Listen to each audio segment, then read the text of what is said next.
ફ્રિસ્કો ટેક્સાસની એક city council meeting અચાનક ખાલી લોકલ ગવર્નન્સની ચર્ચા નથી રહી, એ ઇમિગ્રેશન આઇડેન્ટિટી અને ઇન્ડિયન અમેરિકન કમ્યુનિટીને લઈને હીટેડ ડિબેટનું સ્ટેજ બની ગઈ છે. તો આપણે જોઈએ કે મીટિંગમાં શું થયું, ઇન્ડિયન કમ્યુનિટીને લઈને જે ટાર્ગેટિંગની વાત ઊભી થઈ છે એનો શું મિનિંગ છે, લોકલ લીડર્સે કેવી રીતે રિસ્પોન્ડ કર્યું અને સૌથી જરૂરી કે વોટ ધ રૂલ્સ છે. આવા માહોલમાં ઇન્ડિયનના લીગલ રાઇટ શું હોય છે, પબ્લિક મિટિંગ્સમાં બોલવાના નિયમો શું હોય છે અને પ્રેક્ટિકલી ઇન્ડિયન કમ્યુનિટીએ કઈ વાતોનું ધ્યાન રાખવું પડશે. મેટર શરૂ થાય છે ફ્રિસ્કોના ડેમોગ્રાફિક ચેન્જ પર ચર્ચાથી. સિટીમાં ઇન્ડિયન અમેરિકન પોપ્યુલેશન વધી રહી છે અને એને લઈને કાઉન્સિલ મિટિંગમાં તીખી વાતો સામે આવી.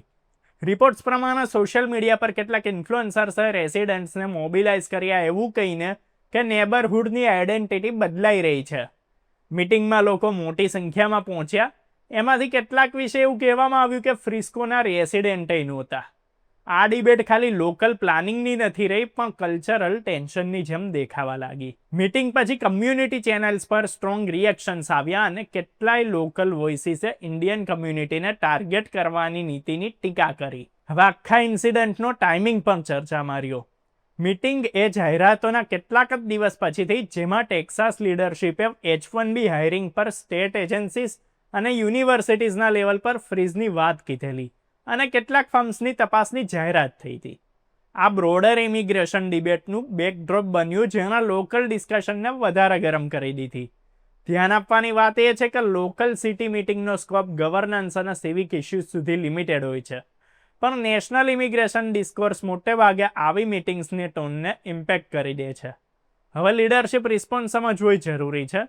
તો ફ્રિસ્કોના મેયરલ કેન્ડિડેટ જ્હોન કીટિંગે ખુલીને કીધું કે ભાઈ ઇન્ડિયન કમ્યુનિટી કે પછી કોઈ પણ કમ્યુનિટીને ટાર્ગેટ કરવો એ ખોટું છે. શહેરમાં એવી બધી હરકતો માટે જગ્યા નથી ને એમએ કીધું કે ભાઈ કેટલાય લોકો ડિવાઈડ કરવાના હેતુથી આવ્યા હતા, યુનાઇટ કરવા માટે નહીં. એમનો મેસેજ ક્લિયર હતો કે ઇન્ડિયન રેસિડન્ટ્સ ફ્રિસ્કોનો હિસ્સો છે.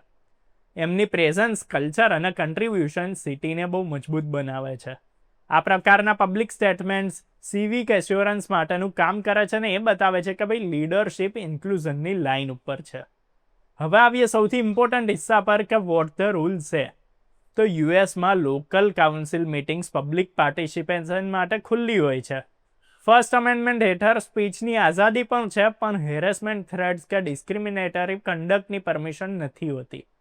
સિટી કાઉન્સિલ્સ મોટે ભાગે ડેકોરમ રૂલ્સ લાગુ કરે છે, એટલે વક્તા પોતાની વાત મૂકી શકે છે પણ પર્સનલ અટેક્સ કે ડિસરપ્શન એલાઉડ નથી હોતું.